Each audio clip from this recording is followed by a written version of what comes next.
नरक पतन से भीत हुए हैं, जागृत मत है मथित हुए। जनन मरणमय सत सत रोगों से पीड़ित हैं व्यथित हुए। बिजली बादल सम बहवव है, जल बुद बुद सम जीवन है। यूं चिंतन कर प्रशम हेतु मुनि, बन में काटे जीवन है।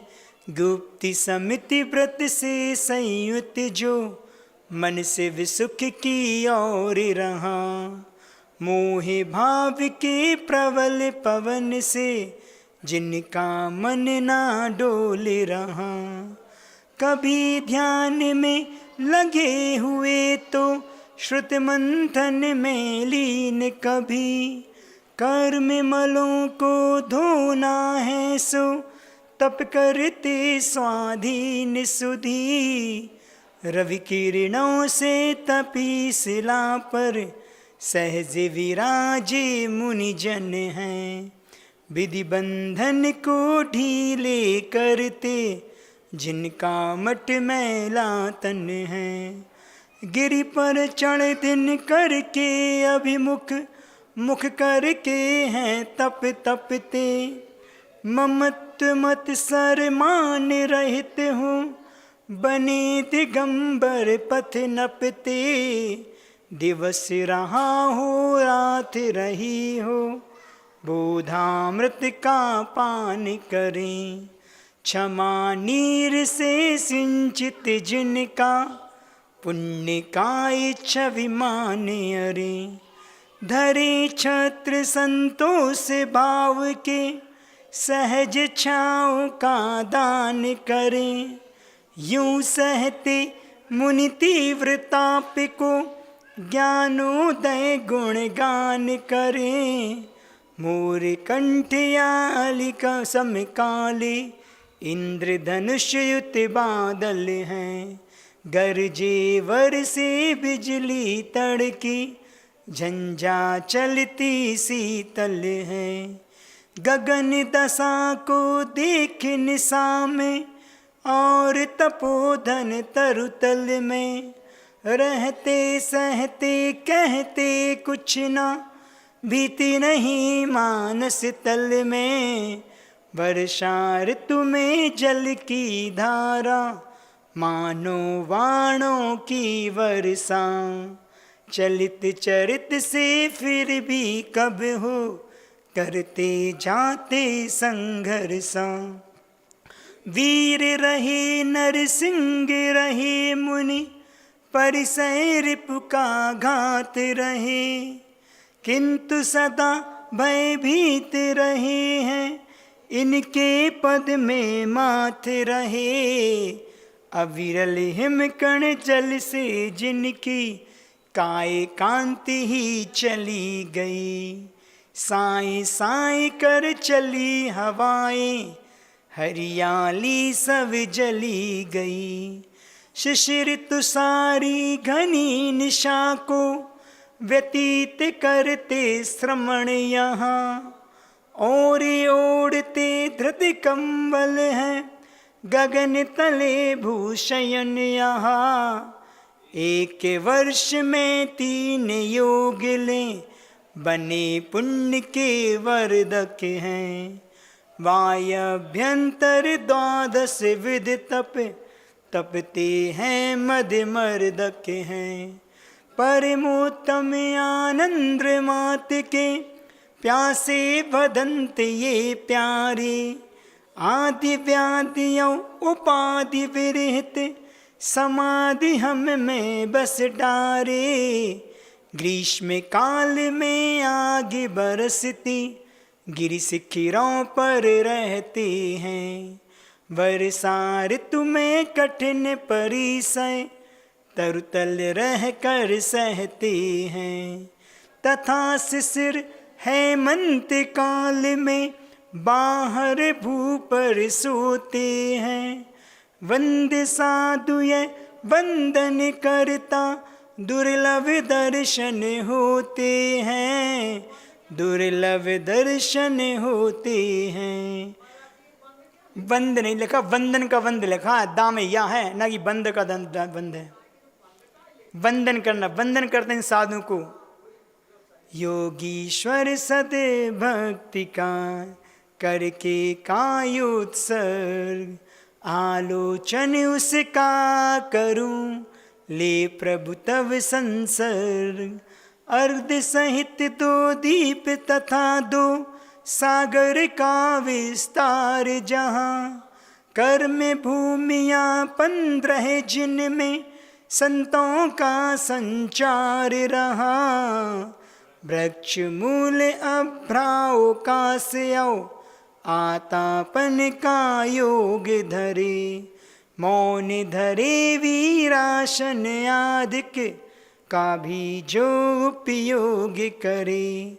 बेला तेला चौला छहला पक्ष मास 6 मास तथा, मौन रहे उपवास करे हैं करे न तन की दास कथा।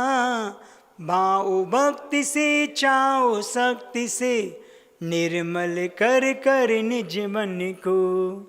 बंधु पूजो अर्चन कर लूं नमन करूं इन मुनि जन को।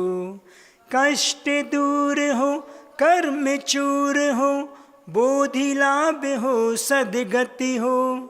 वीर मरण हो जिन पद मुझको मिले सामने सन्मति हो। मिले सामने सन्मति हो।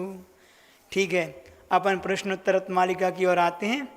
पहले अपन 10 कारिकाएँ जो अपन ने पढ़ी हैं उनका 2 मिनट में पाठ कर लें, फिर आगे की कारिका को समझने का प्रयास करेंगे। प्रणिपत्य वर्धमानम प्रश्नोत्तर रत्नमालिकां बक्षे, नाग नरामर वंद्यम देवं देवाधिपं वीरं। का खलु नालंक्रियते दृष्टा दृष्टार्थ साधन पटियान।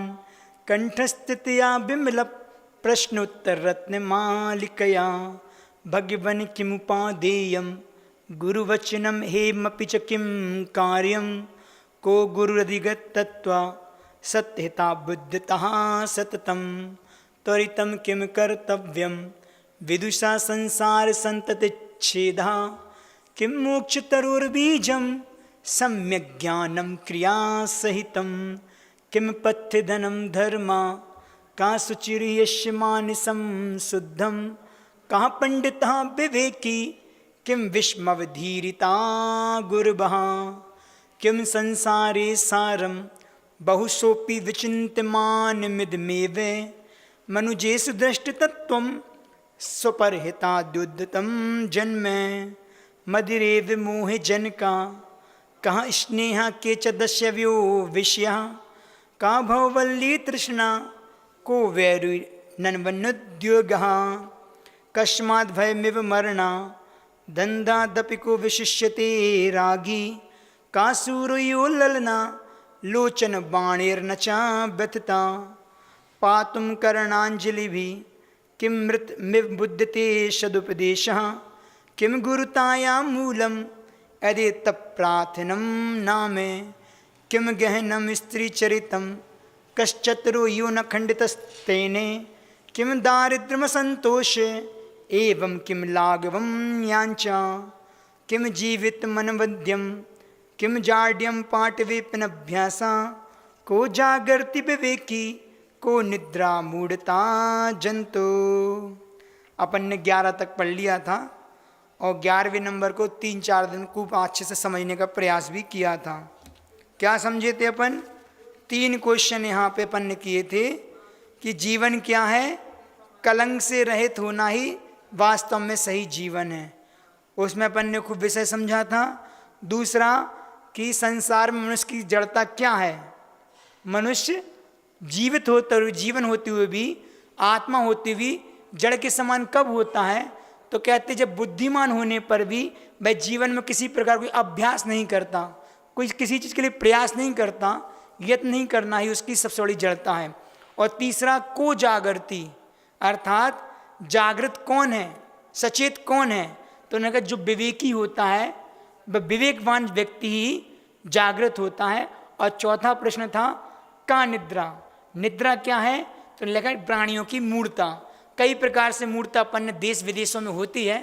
परसों के दिन समझा था और समझने का प्रयास किया था कि लोक मूर्ता, देव मूर्ता, गुरु मूर्ता, धर्म मूर्ता, कई प्रकार की मूर्ताएं होती हैं, जिस मूर्ता में हम अपने स्वार्थ के लिए वहाँ वो सब करते हैं और अपने संसार को मिथ्यात्म मोह में ले जाकर संसार को बढ़ाते हैं।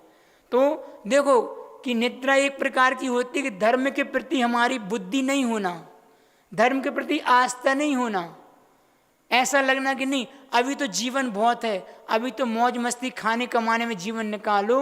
जिसकी धर्म के प्रति आस्था नहीं होती उसके जीवन की भी शुरुआत नहीं होती। आचार्यों ने लिखा है कि मनुष्य पर्याय प्राप्त करके अगर नियम संयम धर्म के साथ जीवन नहीं जिया तो वह आपका जीवन पशुओं के समान है, क्योंकि 5 इंद्रिय मन उनके पास भी और आपके पास भी है। बस ये कि वह हो सकता है वो तो फिर भी धर्म ध्यान कर सकता है, क्योंकि त्रेंचों के अंदर भी पात्रता है धर्म को अंगीकार करने की। लेकिन हम मनुष्य होने के बाद भी अगर धर्म बुद्धि से जीवन नहीं जीते, हम मनुष्य से गए बीते परशुओं जैसे हो गए। तो हमारा जीवन धर्म के साथ ही होना चाहिए। तो एक बार की एक छोटी सी कहानी लेके अपन आगे बढ़ेंगे कि सब पुराने वही खाते हैं। कैसे पुराने वही खाते हैं कि बहुत पुराने समय की बात है और एक सेठ थे, धनराज नाम के सेठ थे। उनके यहाँ एक अभयनंदी महाराज थे। वो आहार के लिए आए और निर्विघ्न उनके यहाँ आहार हुआ उनका। तो आहार के बाद सेठ ने कुछ प्रार्थना की कि महाराज श्री जी चौके में थोड़ा सा बैठ जाइए। अपन आहार का बोलते निवेदन करते हमारे थोड़ा सा आपको 2 वचन मिल जाएं तो बैठ जाइए। तो महाराज जी उनकी बात स्वीकार कर ली। सेठ जी पुत्र वधू ने हाथ जोड़कर महाराज से सविनय प्रश्न किया। क्या प्रश्न किया कि महाराज श्री जी इतने सवेरे सवेरे कैसे? तो मुनिराज ने उस पुत्र वधू की विद्वत्तापूर्ण प्रश्न के अभिप्राय को समझकर उत्तर दिया। वो समझ गई कि विद्वान है, पुत्र वधू जरूर है। तो उन्होंने क्या बोल दिया कि समय की तो खबर ही नहीं थी, समय की तो खबर ही नहीं थी। तो फिर मुनिराज ने प्रश्न किया। अब मुनिराज ने पूछा कि बेटी तेरी आयु कितनी है? तो उसने क्या कहा उत्तर में? 3 वर्ष कहा कि मैं 3 वर्ष की हूं। तेरे पति की आयु कितनी है? तो नहीं, कुल 1 वर्ष की है। पत्नी की 3 वर्ष की, पति की 1 वर्ष की। फिर मुनिराज ने पूछा कि तेरी सास की आयु कितनी है? तो वो तो अभी पैदा ही नहीं हुई। क्या बोल दिया? वो तो अभी पैदा ही नहीं हुई। बेटी फिर पूछा कि बेटी ये सब ताजा खा रहे हैं कि बासा खा रहे हैं? ये सब ताजा खा रहे हैं कि बासी खा रहे हैं? उत्तर मिला अभी तो सब बासी ही खा रहे हैं, है ना। इतनी चर्चा के बाद भाई मुनिराज जो अभयनंदी जी थे वो जंगल चल गए। यहाँ धनराज सेठ जिसका ससुर था अपनी पुत्र वधू के विचित्र उत्तरों को सुनकर तथा अपने अपमान को समझकर कि इसने तो मेरा अपमान कर दिया, तो उस पुत्र वधू से बोला, अरे मूर्खा, तूने तो मुनिराज के समक्ष मेरे परिवार का तो नाक ही कटा दी। तूने आज पागलपन में इस परिवार का अपमान करने के लिए सारे उत्तर आपने मूर्खपने में तुमने दिए। तो इस समय मेरे मतलब इतनी गुस्सा आ गई उनको कि वो कहता ससुर कि तुम मेरे घर से निकल जा। तो पुत्र वधू ने कहा कि पिताजी शांत हो जाइए, मैंने सारी बातें सच और सम्मान सूचक कही हैं। कैसी कही हैं? आपको विश्वास ना हो तो आप मुनिराज से पूछकर निर्णय कर लीजिए, मैं थोड़ी बोल, मुनिराज से पूछिए आप। तब सेठ ने मुनिराज के पास जाकर इन सब बातों का मतलब पूछा। तो मुनिराज ने कहा कि सेठ जी तुम्हारी जो पुत्र वधू है वह तो बहुत बड़ी बुद्धिमान है, बहुत होशियार है। उसने पूछा था कि महाराज सवेरे सवेरे कैसे? एक ही प्रश्न पूछा था। तो अर्थात आपने, उसका अर्थ है इतनी छोटी सी उम्र में मुनिव्रत क्यों ले लिया? सवेरे सवेरे से अर्थ है जिसका मैंने उत्तर क्या दिया था कि समय की खबर नहीं, अर्थात किस उम्र में काल उठा ले जाए, कब आयु पूर्ण हो जाए, इसका किसी को पता है? किसी को नहीं पता। तो ये हमने उसको उत्तर दे दिया, इसलिए पता ही नहीं काल का, इसलिए जल्दी उम्र में साधु बन गए। फिर मैंने उससे पूछा उसकी आयु, इसका मतलब है कि कब से धर्म में सच्चा श्रद्धान हुआ। आयु से मतलब क्या है? निद्रा कब टूटी? अपन बोल को निद्रा, निद्रा जब टूटती है धर्म में बुद्धि हो जाती है। तो आयु कितनी है? तो पत्नी ने क्या बताया, उसके पुत्रवधू ने किया कि 3 वर्ष की। तो 3 वर्ष मुझे सच्चा श्रद्धान हुआ है। ससुर जी की अभी श्रद्धान, सास और ससुर दोनों को श्रद्धान ही नहीं हुआ। तो ये कहीं ना कहीं एक कहानी अपन अपने जीवन जुड़ सकते हैं। मनुष्य की अभी यथार्थ श्रद्धा मतलब जो है वह जन्म हुआ ही नहीं अगर उसका धर्म के प्रति श्रद्धान नहीं है। तो धर्म के श्रद्धान से ही जीवन का प्रारंभ होता है, बाकी शेष जीवन तुम्हारा पशुओं की तरह ही हुआ करता है। बासी खाने का मतलब यही है कि जब पूर्व का पुण्य था तो आज भोग रहे हैं, लेकिन नई कमाई तो अपन कर ही नहीं रहे। अभी तो अपन गहन निद्रा में, मोह रूपी अंधकार निद्रा में सोए हुए हैं, सब अच्छा चल रहा है। वो लाइन आती ना, दुख में सुमरन सब करें, सुख में करे ना कोई।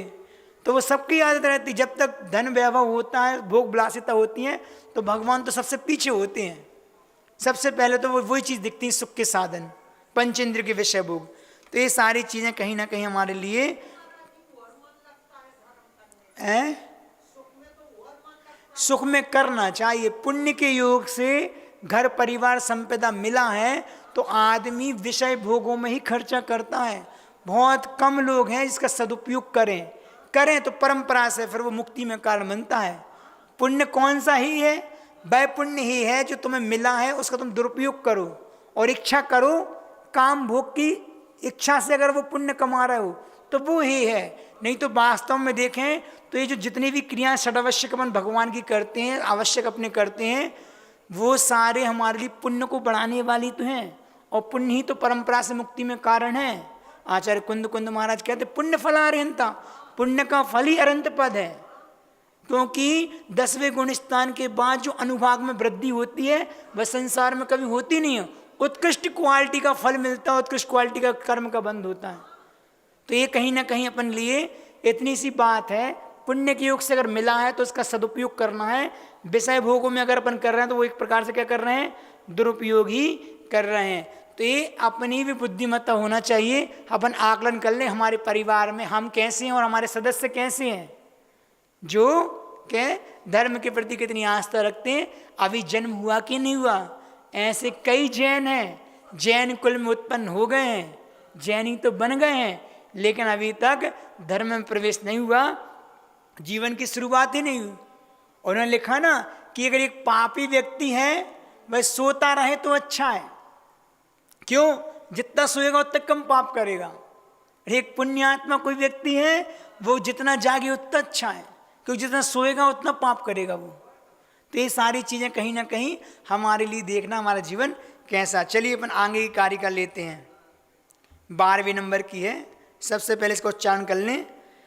नलिनी दल गत जल लव तरलम, बहुत बड़ा एक साथ लिखा है लेकिन हम तोड़ के पढ़ेंगे तो नलिनी दल गत जल लव तरलम किम यौवनम धन मथायु केशधर कर निकरा नुकारिणा सज्जना एवं।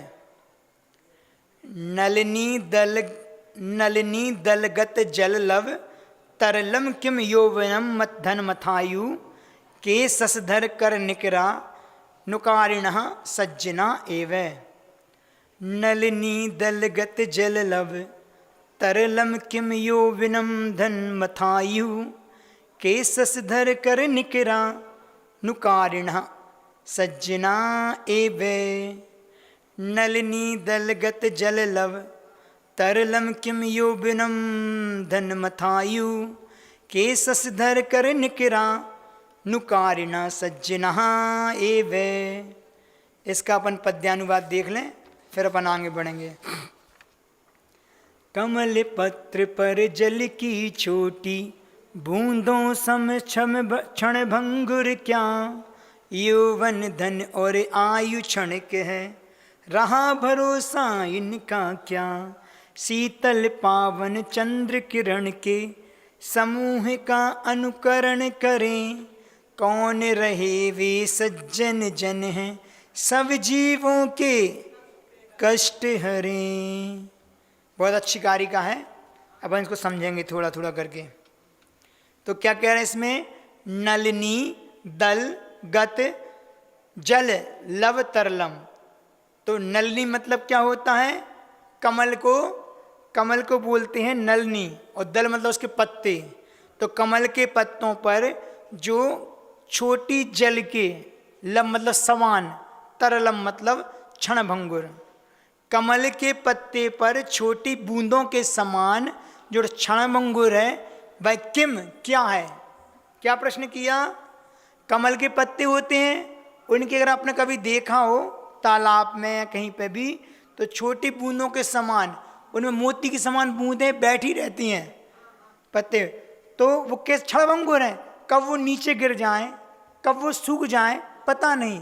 तो कहते हैं कि वो कमल के पत्ते पर छोटी सी बूंद के समान क्षणभंगुर, तरलम मतलब कब वो निकल जाए, किम क्या है? तो उन्होंने आचार्य उत्तर दे दिया यौवनम, अर्थात यौवन। ठीक है ना? और यौवन के साथ दो चीज़ और हैं, धनम और फिर अथ आयु। धन अथ मतलब और, आयु मतलब आयु, जीवन। ठीक है ना? क्या समझे? तीन चीजें बताई हैं। कमल के पत्ते पर छोटी बूंदों के समान क्षणभंगुर अगर संसार में कुछ है तो आचार्य महाराज कह रहे हैं अपना यौवन, दूसरा धन और तीसरा आयु। और फिर दूसरा प्रश्न है सस्यधर कर निकरा नुकारिणा। सस्धर किसको बोलते हैं? सस्धर बोलते चंद्रमा को, शशिकरा बोलते ना, शशि मतलब चंद्रमा।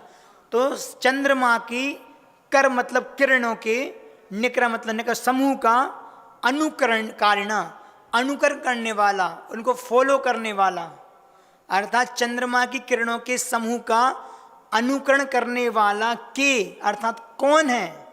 तो निसज्जना एव, सज्जन पुरुष ही हैं।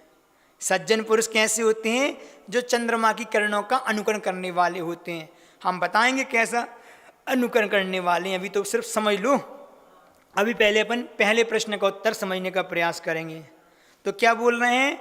कमल पर पड़ी जल बिंदु के समान चंचल क्या वस्तु है? तीन चीजें, यौवन, धन, आयु। ये क्या है? ये पत्त पर पड़ी बूंदों के समान चंचल है, कब विनष्ट हो जाए कब पता ही ना चले।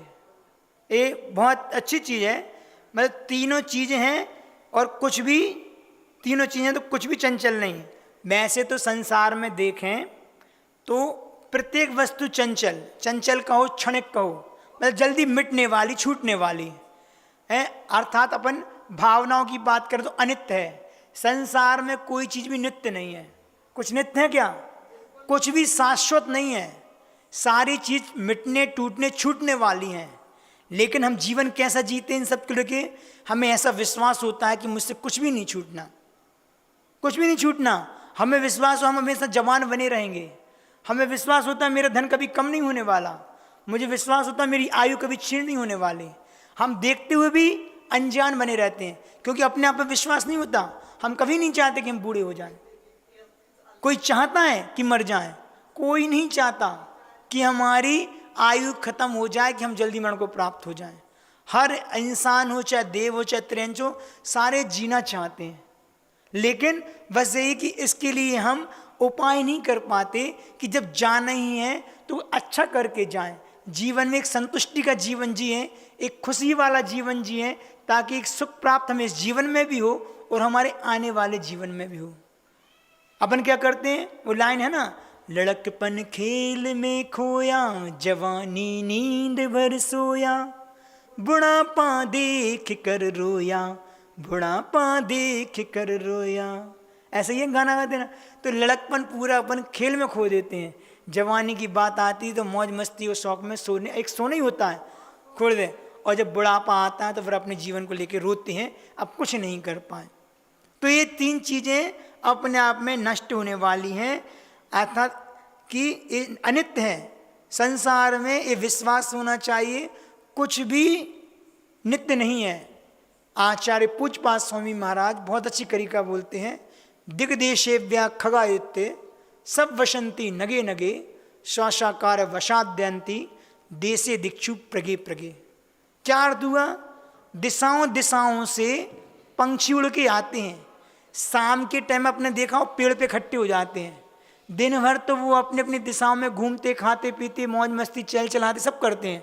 शाम होते सारे पंछी एक पेड़ पे इकट्ठे हो जाते हैं और रात्रि विश्राम करते, रैन बसेरा रुक गए। और जैसे ही सुबह होते तो क्या करते हैं? अपने अपने दाना पानी अपने अपने जीवन के लिए अलग अलग दिशाओं में उड़ जाते हैं। इसी प्रकार मानव जीवन है, मनुष्य है। हम ना जाने कौन कौन सी पर्याय से कौन कौन दिशाओं से अपने अपने अच्छे बुरे कर्म को लेके हम एक घर में इकट्ठे हो गए नहीं हुए?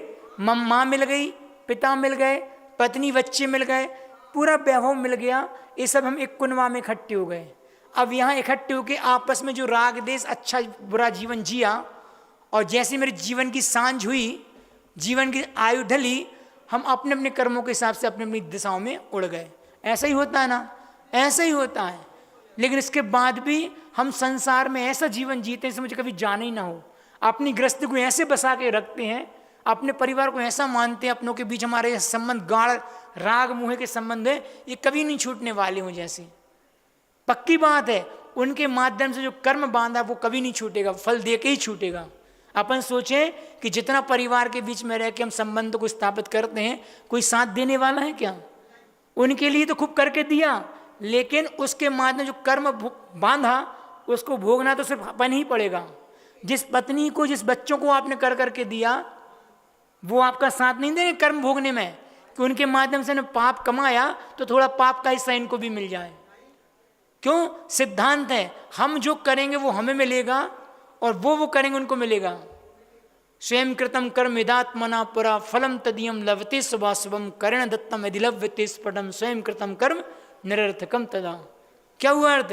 अपने अपने कर्म का फल स्वयं किए जो, इसका अर्थ है और इस संस्कृत स्वयं किए जो कर्म शुभाशुभ फल निश्चय ही वे देते। करें आप फल दे अन्य तो स्वयं किए निष्फल होते। हम करें कोई दूसरा पाए ऐसा नहीं है, हम प्रत्येक कर्म अपना स्वयं कर्म भोगते हैं। तो ये सारा जितना भी हम परिणमन होता है संसार में, हम अपना मान के सबको करते हैं, और वास्तव में देखें तो अपना कोई भी नहीं है। हमारा शरीर भी साथ नहीं देता। इतना ही अगर अपन समझ लें, भेद विज्ञान हो जाए तो कल्याण हो जाए। जिस शरीर के पोषण के लिए दिन रात एक करते हैं, जिस पेट के लिए कमाई करते हैं ना, पेट के लिए कमाई करते हैं, ये शरीर किस दिन धोखा दे जाए क्षण का भरोसा नहीं है, पल का। तो फिर कौन है हमारा? कोई है हमारा? मात्र है तो बस मेरी आत्मा ही मेरी है। इस आत्मा का जितना अच्छा करेंगे वो मेरे साथ जाने वाला है, अच्छा बुरा। इसलिए ज्ञानी जो होता है वह आत्म कल्याण की ओर हमेशा लगा रहता है। वह कभी नहीं सोचता कि मैं कोई ऐसा काम करूं जिससे कर्म का बंध हो, संसार का कारण बने। हमें अगर संसार से ऊपर उठना है तो कुछ अलग से पुरुषार्थ तो करना होगा। आज तक वो पुरुषार्थ नहीं किया, कभी नहीं किया। अगर वो पुरुषार्थ किया होता तो आज यहाँ बैठे नहीं होते। लेकिन यहाँ आके भी नहीं चेत पा रहे, तो फिर हमारी बुद्धि अपन ही समझे कि हमारा होनार क्या होने वाला है। इसलिए बहुत जरूरी है हमारे लिए अच्छा जीवन जीने का। एक सुनामी की लहर आती है, एक भूकंप, एक दावानल, एक बड़वानल आता है, करोड़ों लोग बेघर हो जाते हैं। कोरोना काल देखो ना, हम किसको नित्य मान रहे हैं? हमारे बीच आजू बाजू आस पास के हमारे रिश्तेदार, हमारे परिवार के लोग ऐसे चले गए जैसे इतनी सस्ती हो गई मृत्यु। आज बीमार, कल चले गए, पता ही नहीं चला। उम्र की जवानी में चले गए, कोई बुढ़ापे में भी नहीं गया। सबका अपना अपना पुण्य पाप है। तो इतना अपन ने समय देखा है, इसके बाद भी अपने ऊपर विश्वास नहीं होता, हमारे अंदर भय नहीं आता, डर नहीं आता संसार के प्रति कि नहीं यार चलो अब बहुत हो गया, अपन अपना धर्म ध्यान से जीवन जिए, आयु का कोई भरोसा नहीं है। अब वो लग ही नहीं रहा। कोरोना काल 2-3 साल आया था और चला गया। हमें लग रहा है हम पूरे सहज हो गए, वही जीवन फिर जीने लगे, वही खाना पीना बाहर का। पहले बहुत सचेत थे, बाहर का नहीं खाएंगे, बाहर का नहीं पिएंगे, ये नहीं करेंगे, वो नहीं करेंगे। क्यों? ये सारी बीमारी संक्रमित होके ये बाहर के भोजन के माध्यम से आती हैं। आज फिर वही होटल, वही पैकेट के पदार्थ, वही फास्ट फूड सब फिर चलने लगा, और सबसे ज़्यादा भीड़ उसी में है। जब कोरोना के बाद लॉकडाउन खुला ना, तो सबसे ज़्यादा बिजनेस खाने पीने वालों का हुआ। क्योंकि लोग बहराए थे ना, 2 साल 3 साल से कुछ नहीं खाया था। सबसे ज़्यादा हमारे लिए सिर्फ खाने का शौक होता है, मर जाएंगे लेकिन खाना नहीं छोड़ेंगे।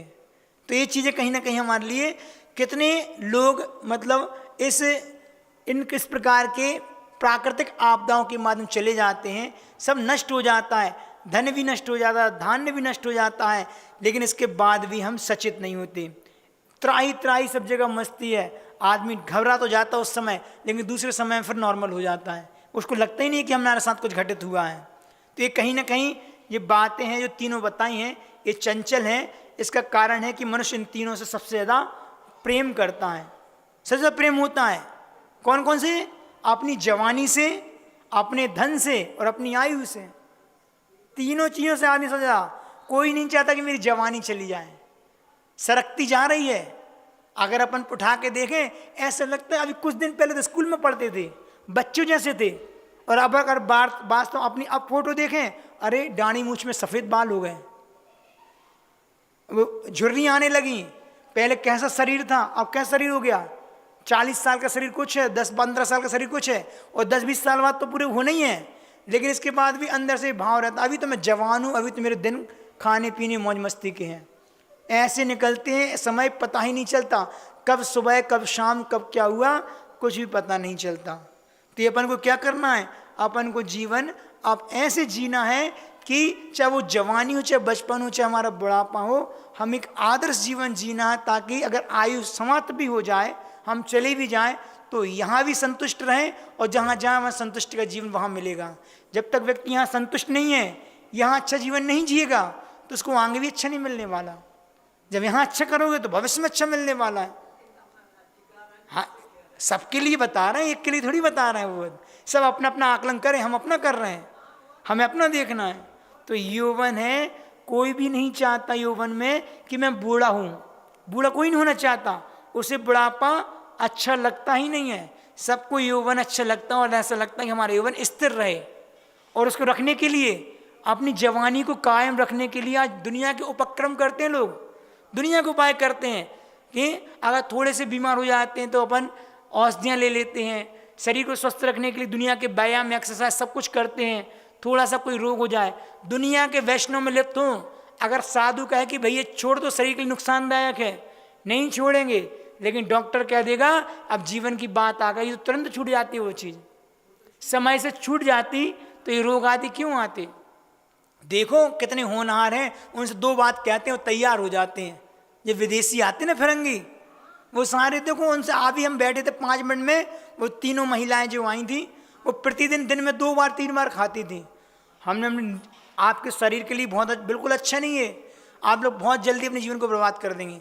क्या करना चाहिए, हमने इसको कम करो, वैसे सबसे अच्छा है तो पूरा छोड़ो, लेकिन अगर हो सके तो नहीं छोड़ सकते तो कुछ कम करो। तो इन्होंने महीने में 4 दिन मात्र खाएंगे, इन्हें वीक 1 बार। तो एक क्या हो गया, जो प्रतिदिन मांस का भक्षण करते थे, इतना त्याग करके जीवों की हत्या भी बच गई, उनको भी पुण्य लगा और अपना भी काम धर्म का हो गया। यहाँ से अपन को एक वो दे दी तो गुरुजी की फोटो कम से कम वहाँ तक तो ले जाएंगे विदेशों में, और हमने उनसे कहा कि बड़े सम्मान से रखना इनको। हाँ, वो रखते भी हैं। हमने देखा विदेशी लोग अगर वो वादा करते हैं, संकल्प लेते हैं तो पक्का निभाते हैं, नहीं तो वो लेते नहीं हैं। तो ये तो अपन भारतीय की बेईमानी हर चीज़ में करते हैं, मानते भी नहीं हैं। उन लोगों का तो स्वभाव हमें बहुत सरल लगा। तो अपन ये सारी चीज़ें, थोड़ा सा भी शरीर में कुछ विकल होता है उसको ठीक करने में लग जाते। बाल सफ़ेद हो जाते हैं तो अपने आप में काले करने का भाव हो जाता है कि इनको काले करना है, होता नहीं होता काले करने के। तो इस सारे प्रकार के हम उपाय सिर्फ अपने यौवन को स्थिर रखने के लिए, सुरक्षित रखने के लिए करते हैं। किसी ने कहा है, बचपन तेरा सूर्य सुबह का, बचपन तेरा सूर्य सुबह का और दोपहर जवानी, सांझ ज्यों ढलता बुढ़ापा और रात को तेरी खत्म कहानी। ऐसे ही होता है ना, ऐसे ही होता है कि बचपन हमारा उस उगते हुए सूर्य की भांति है, बहुत जल्दी उगता था, और वो सूरज देर नहीं लगती जरा में जवानी पे जाता। दोपहर के धूप कैसा रहता, चकड़ा अच्छा तेज रहता है, हर चीज़ में मन लगता है, सब काम करते हैं, सारे भोग विलास जो कुछ भी है जवानी के समय में। सबसे ज़्यादा पाप करते उस समय, बच जाए तो ठीक है, नहीं तो फिर तो पाप तो हो ही रहे हैं। और जैसे शाम होती है वह सूरज जैसे ढलता है, ऐसे हमारा सांझ जीवन रूपी सांझ ढलती है तो बुढ़ापा सामने आता है, और जैसी रात हुई ढल गया तो शरीर ढल गया, हमारा जीवन पूर्ण हो गया, हमारी खत्म कहानी है। ऐसी है नहीं है? ऐसी होती है। हम जोड़ते के ऐसे रखते हैं जैसे हमें बहुत जीना हो। एक सेठ जी थे, महाराज जी के पास गए, महाराज आशीर्वाद दो। किस चीज़ का? चैन तो उनको बिल्कुल नहीं था, खूब बड़ा व्यापार था, किस चीज़ का आशीर्वाद चाहिए? उन्होंने कहा कि महाराज 7 पीढ़ियों की व्यवस्था तो हो गई, 8वीं की ओर करने हैं, ऐसो आशीर्वाद दे दो कि 8वीं पीढ़ी के लिए हो जाए। तो महाराज कहते हैं 8वीं पीढ़ी को तो छोड़ो, जीवन मात्र 7 दिन का बचा है। कितना? 7 दिन का। नहीं महाराज अभी तो बहुत जीना है। तुम देख लो 7 दिन का तुम्हारा जीवन बचा है। वो व्यक्ति सेठ जी जाते हैं, अब जाते हैं तो ये तो विश्वास था कि महाराज की बात सही है, लेकिन अब क्या करें, उनका किसी मन नहीं लगता व्यापार। अब 7 दिन का बचा है तो क्या करें, ना खाने में लगा, ना सोने में लगा, ना व्यापार में लगा, कुछ नहीं लगा। एक एक दिन सावधानी से कट रहे हैं। अरे मृत्यु आने वाली है, मंदिर जाने लगे, मंदिर पूजा में समय दे दिया, साधु के पास आने लगे, सारा धन मतलब जो था ना, अपना जीवन थोड़ा सुचारू रूप से धर्म के साथ निकाल, डर के कारण, ये डर कि हम जाने वाले हैं, और एक एक करके सारे दिन निकल गए। जब 7 दिन निकल गए, सेठ जी नहीं गए तो महाराज के पास पहुंच गए कि महाराज जी आपने बोले 7 दिन में हमारा जीवन बचा है और हम तो गए नहीं। तो महाराज जी के लिए हमने तो सही कहा था कि 7 दिन का आपका जीवन है। कैसा जीवन है? इन 7 दिनों में ही आपको जाना है। रविवार, सोमवार, मंगलवार, बुधवार, गुरुवार, शुक्रवार, शनिवार, 7 ही दिन है। जब भी जीव जाएगा इन 7 दिनों में ही जाना है। अरे महाराज आपने तो बड़ी बात कर दी, बस इतना ही समझो कि कल का भरोसा नहीं है, जीवन को धर्म के साथ ऐसे जियो कि जैसे मुझे कल ही मरना हो। तो अगर इतना अंदर से भाव हो जाए कि मुझे कल ही जाना है तो हम पाप ही ना करें। व्यक्ति पाप इसलिए करता है उसको अपने जीवन का भरोसा रहता है, अभी तो बहुत जीना, कर लो पाप। अगर उसको भरोसा हो जाए कि क्षण का पल का भरोसा नहीं है, कल की आयु का भरोसा नहीं है, और पता चल जाए कि मुझे कल मृत्यु प्राप्त होना, अपने आप सचेत हो जाए। इसलिए ये जैन दर्शन है, जब आएगी, लेकिन प्रति समय सचेत रहो, अपने परिणामों को शुभ में लगाए रखो, ताकि कर्म का अगर बंध हो तो अच्छा ही हो, ताकि अच्छी पर्याय हमारे लिए मिले।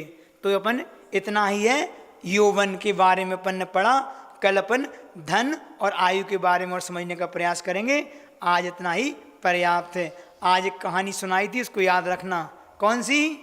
सब बासी खाते हैं। हाँ, जीवन अपन देख लें हमारा कहाँ से शुरुआत हुई है, और भी बात है अपन कल फिर करेंगे। आज इतना ही पर्याप्त है। जल्दी से अपन एक वंदना करके थोड़ा सा पढ़ के फिर पूरा करते हैं। गुरुवर हमें आए हैं, हमें अपनी शरण ले लो, भटके हैं राहों से, हमें ज्ञान किरण दे दो, गुरुवर हमें आए हैं। सुख की अभिलाषा में संसार सवारा है, सबको माना अपना, यह दोष हमारा है, शुद्धात्म हो अपना, अज्ञान तिमिर हर दो, गुरुवर हमें आए हैं, हमें अपनी शरण ले लो।